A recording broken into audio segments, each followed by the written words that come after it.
जय माता दी सभी को। हर हर महादेव। आज मैं जहाँ खड़ी हूँ यहाँ है लाल प्लास का पेड़, यानी कि खाकर का पेड़।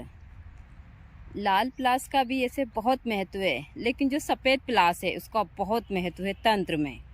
आज मैं आप लोगों को इसी की थोड़ी थोड़ी और छोटी छोटी सी जानकारियाँ दूंगी जो काफ़ी महत्वपूर्ण है, तंत्र के मायने से भी और आयुर्वेद के मायने से भी। मैं दोनों तरह की जानकारी दूंगी, इसकी यक्षिणी की जानकारी दूंगी। तो बने रहिए पूरे ब्लॉग में।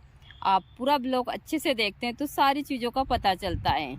अभी मैंने जो उल्टी पानी में चलने वाली लकड़ी है उसकी जानकारी दी थी, तो मुझे टिप्पणी पर आज एक टिप्पणी आई है कि माता जी वो पानी में उल्टी नहीं चलती। तो मैं भी यही बताती हूँ बाबा कि वो उल्टी नहीं चलती है पानी में।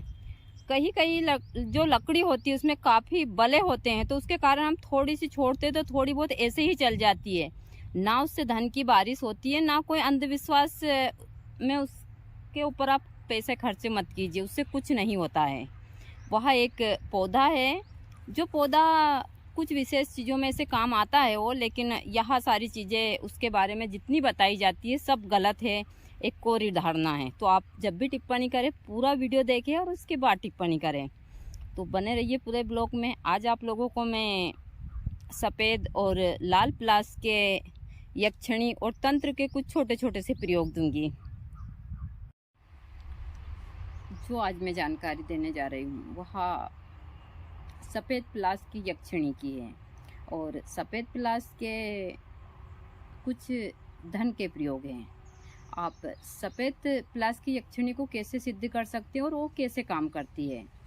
सफ़ेद प्लास की यक्षिणी एक धन देने वाली यक्षिणी के रूप में कार्य करती है। आप उसको माँ के ही रूप में सिद्ध कीजिए, क्योंकि आप माँ के रूप में सिद्ध करते हैं तो वह काफ़ी प्रभावशाली होती है। यह यदि रविवार के दिन अमावस्या हो या फिर रविवार के दिन हस्त नक्षत्र हो, कृष्ण पक्ष की अष्टमी के दिन भी यह चालू कर सकते हैं आप। नवरात्रि से, होली से, आप ग्रहण काल से भी इन चीज़ों को कर सकते हैं। लेकिन जो यह समय चल रहा है यह प्लास के पेड़ के नीचे यक्षिणी सिद्ध करने का सबसे अच्छा है। दूसरी चीज़, अभी मुझसे बहुत सारे भक्त पूछेंगे कि माता जी यक्षिणी सिद्ध कर लेते हैं तो क्या वह साक्षात हो आती है या फिर वह हमको प्रत्यक्ष दिखकर और हमारी सारी चीज़ों को हल करती है। देखिए, आज के युग में किसी के पास इतनी दिव्य दृष्टि नहीं है। कुछ लोग होंगे इतने बड़े संत, बहुत बड़े, उनके पास शायद यह दिव्य दृष्टि होगी जो साक्षात किसी चीज़ को वहाँ प्रत्यक्ष खड़ा कर सके। लेकिन वह साधक के अंदर होने चाहिए, वह भाव होने चाहिए कि प्रत्यक्ष ये चीज़ें खड़ी हो जाए। यक्षिणियाँ जो कुबेर देवता है उनकी, जो भी उनकी पत्नी की दास दासियाँ हैं और यक्ष जो है वह उनके सेवक हैं, इन्हीं के ही रूप में जाना जाता है। तो हमको यक्षिणी साधना करने से पहले कुबेर देवता से प्रार्थना करनी चाहिए, यहाँ कोई नहीं बताता है। तो जब भी आप यक्षिणी साधना करें, आप सच्चे मन से कुबेर देवता से प्रार्थना कीजिए। प्रार्थना करने के बाद में आप रविवार में, जैसे मैंने बताया, हस्त नक्षत्र हो या फिर कृष्ण पक्ष की अष्टमी हो, उस दिन से भी आप इसको चालू कर सकते हैं। तो जब आप रात्रि के ही समय और इन यक्षिणियों को सिद्ध किया जाता है, आप रात्रि के समय सफ़ेद प्लास के पेड़ के नीचे जाइए, एक सफ़ेद कलर का ऊन का आसन ले जाइए, सफ़ेद वस्त्र धारण कीजिए और सफ़ेद कलर की मिठाई भी वहाँ लेकर जाइए, साथ में सफ़ेद पुष्प लेकर जाइए। आप गुग्गल धूप दीप ले जा सकते हैं। वहाँ पर आप पूर्व या फिर दक्षिण दिशा में मुँह कर कर आसन लगाकर उस पेड़ के नीचे बैठकर मैं जो मंत्र दूंगी उस मंत्र की आपको प्रतिदिन, ज़्यादा नहीं तो 11 माला प्रतिदिन जाप करनी है। और सबसे पहले आप जिस चीज़ के लिए यक्षिणी को सिद्ध करना चाहते हैं आप उसी चीज़ का संकल्प लीजिए। संकल्प लेने के बाद में आप जो भी आप आसन शुद्धि कर कर, आचमनी कर कर आप मंत्र जाप के लिए बैठ जाइए। यदि आप साधना करते हैं और इस काल में आपके पास में जानवर आते हैं या तेज हवाएं चलती है या फिर बहुत सारी चीज़ें उत्पन्न होती है, तो आपको डरना नहीं है। वहाँ आपको मैंने से भी कार वाले मंत्र दिए हैं नीचे, आप वीडियो देखेंगे तो आपको सुरक्षा के लिए भी मंत्र आपको मिल जाएंगे। मैंने हर एक चीज़ की जानकारी दी है, तो आपको सुरक्षा कवच के मंत्र भी अंदर मिल जाएंगे। आप अच्छे योग में उस मंत्र को भी सिद्ध कर कर अपने काम में आगे ले सकते हैं। आप एक आसन अपने लिए बिछाइए, एक आसन जो सामने वाला कोई भी व्यक्ति यक्षिणी के रूप में आती है उनके लिए बिछाइए। एक जोड़ सफ़ेद रेशमी कपड़ा महिला के लिए लेकर जाइए, एकदम सिल्की कपड़ा। वह कपड़ा पास में रखकर पूरे गहने सहित लेकर जाइए।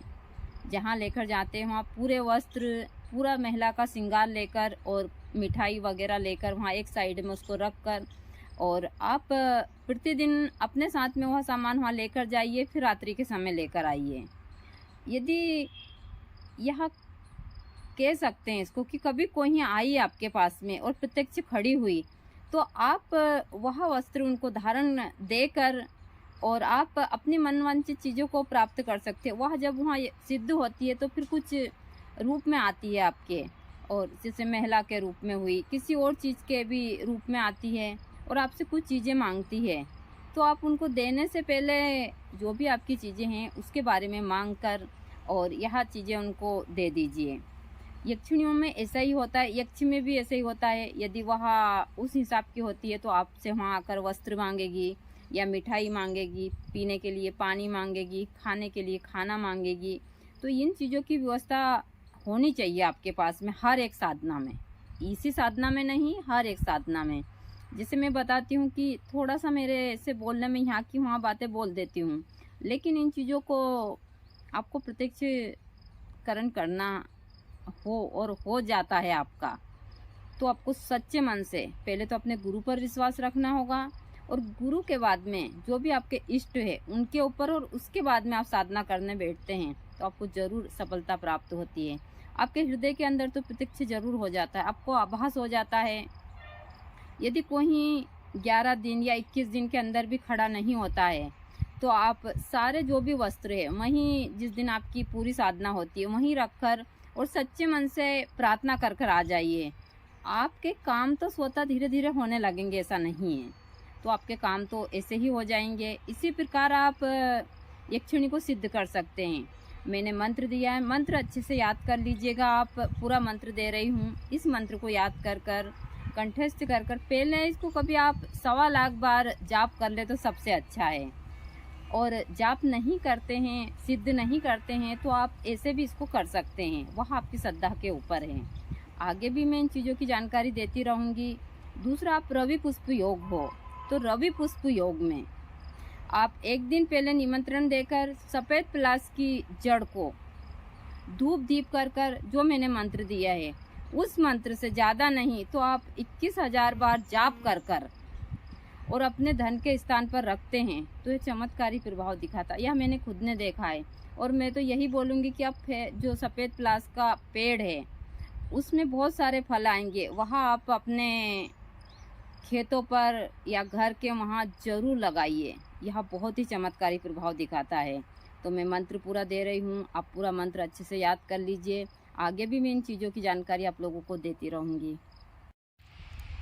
जय माता दी सभी को, हर हर महादेव। आज मैं आप लोगों को जानकारी दूंगी सफ़ेद प्लास के फूल की, इसके वृक्ष की, और यहाँ तो लाल वाला है क्योंकि सफ़ेद प्लास जो हमारे यहाँ है उसमें तो अभी पुष्प नहीं आए हैं, लेकिन जो यहाँ लाल वाला प्लास है इसी की दूंगी। यदि आपके यहाँ सफ़ेद प्लास हो तो मैं दोनों ही प्लास की जानकारी दूंगी। यह बड़ा ही दिव्य और बहुत चमत्कारी पौधा है। सफ़ेद प्लास और लाल प्लास, इन दोनों का बहुत महत्व है।